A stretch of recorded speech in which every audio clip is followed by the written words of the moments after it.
All right, kiddos. Going to yap at you a little bit here about Baruch Benedict Spinoza. As you recall, we spoke briefly about him the other day, and we talked about his Jewish roots and the fact that he was expelled from the Jewish community, and um, then took the name Benedict to make him the break clean, so to speak, and as the text that you read suggests, he went on to not really associate with any religion at all. So, in any case, we talked about his view of God, right? And so this circle here, this one, it represents God, and that is all there is the basically what he says, right? God is substance. God cannot have parts, therefore neither can substance have parts. Thus, finite things do not exist as creatures, nor are they parts of God, but they are modifications of the divine substance.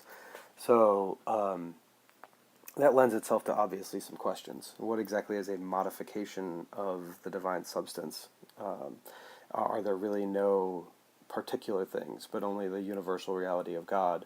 And if so, then why do we experience the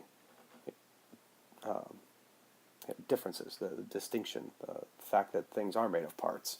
We can tear them apart. I mean, I can take my hammer and smash my iPad that I'm looking at right now. I'm not going to do that because that would be bad. But, so it's an interesting, and so therefore, anyways, Benedict Spinoza was called, as a pantheist, as we already said. Okay, so I think that's pretty much where we left off the other day. We talked a little bit about syllogisms and looked at that that way of reasoning. Okay, let's see. So, as what we see in Spinoza is really a wholesale buying into the notion of rationalism, where reason is the ultimate guide, reason is the ultimate, authority. God is reason itself, and so, by our reason, we participate, if you will, in that divine reason, and it will ultimately be not superstitious religious faith that sets us free, but reason. This notion certainly will build in the subsequent history of philosophy into the Enlightenment, which has, during the French Revolution, for example, the goddess Reason was enshrined in Notre Dame Cathedral. And so there's this, he's sort of on the cusp of this movement. Certainly it had its origin, it's all the way back to Aristotle, but there's, and Descartes and so on. Okay. Let's see. The next topic, or the next thing that I think that it's important to touch on is his notion of free will. What did he say about free will?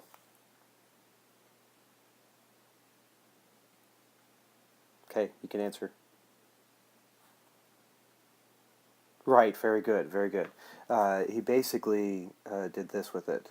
No, it does not exist. It's just an illusion, because God is not free, and we are not free, in the sense that we can consider, this choice versus that choice, because there is this underlying reality of causality, and everything is an endless, or a chain of events that is already predetermined. There is no choice to murder or not to murder, because all of the subsequent events that led up to that apparent choice have predetermined already what course will be taken. All right. So essentially, we are just delusional about our freedom. He uses the analogy, he said if a stone could think, it might imagine when falling off a cliff that it was falling of its own free will, that it had freely chosen to fall. Our illusion of freedom is no different than the stones. It's an interesting idea. Does it? The question is, does that correspond to our experience of choosing, of the very real, experience of having a choice to go right or to go left, and choosing right or left. To say that that is, entirely, it just, I don't know. It's a question, right? That needs to be sort of addressed, I think. Also, if this is true, Kolakowski makes the point, and I think that he's onto something. If I don't have the choice to go right or left, if I don't have the choice to murder or not to murder, then in what sense can we hold people responsible for their actions? If we are, for example, the materialist would say that, can I move this? Oh, yes. The materialist says that there is no spiritual principle to human life. There is no soul, there is no immortality, none of that. We are entirely determined by our biology. Therefore, if that's true, on what grounds do we hold anyone responsible for his or her actions? If it's entirely predetermined that because of the way the brain, there's a brain, this thing is wired a certain way so that Johnny takes a gun and shoots Jane, then Jane, she needs hair. How can we hold this guy responsible for his actions? We really can't, because it was already, here's the little switch in his brain that said, I'm going to murder Jane and I have no choice in the matter. Anyways, and it's just this series of causality. So yeah, that's a problem. Also, we move on to Descartes, right? He compares, if you compare Descartes and Spinoza with regards to God, what's the difference between the way that they viewed like mathematical laws and things like that? You can answer now. Okay. Yeah, right. Very, very good. I'm sure one of you answered that correctly. Descartes, right, said that God could do whatever he wanted to do. He could make any universe that he wanted to do. He could deceive us. He could, he was, in some sense, for Descartes, God was absolutely free. And how is that different from Spinoza? Well, Spinoza says that God acts of necessity according to the laws that are a necessary component of God. So, for Spinoza, God is not free, because neither are we free. Because remember, he says that all is God. And that's the thing that's a theme, if you will, that we've seen over and over. Is it good because God wills it? Is it good because it's good in itself and therefore God wills it? Is it can God suspend the laws of nature if he so chooses, as in the case of a miracle, which is exactly what a miracle is, when God suspends the laws of nature, and you have this fella named Jesus who goes and does this cool trick of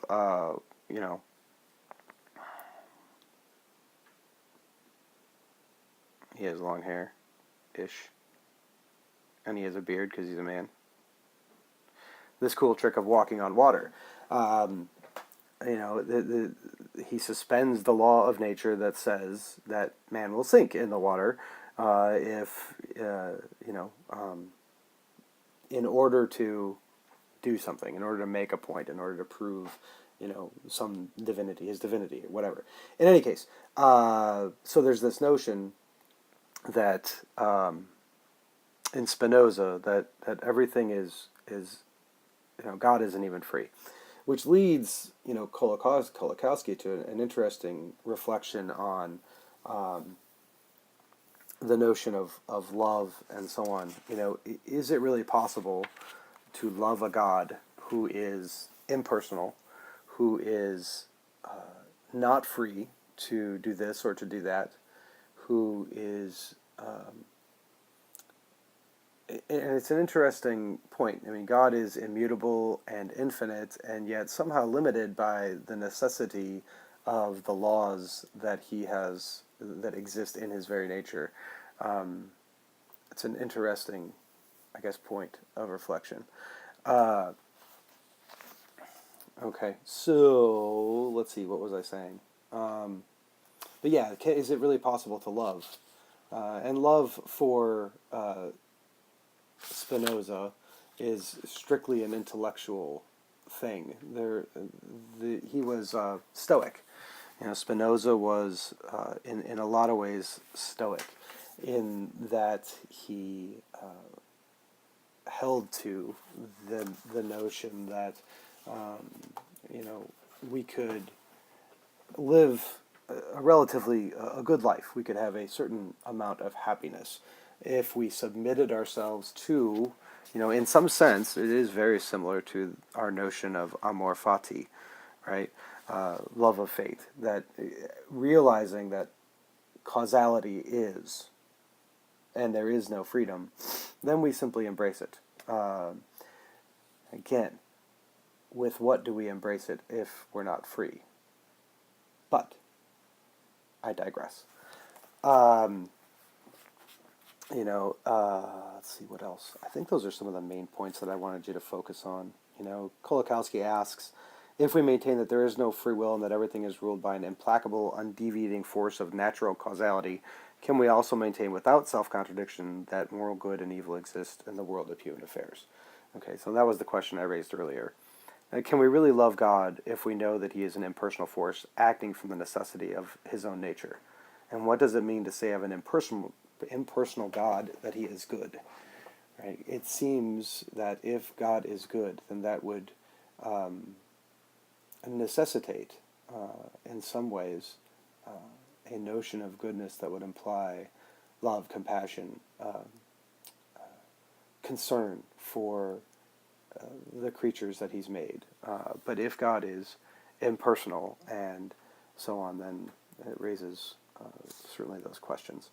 And if we know the causes of our emotions and passions, do those emotions and passions disappear?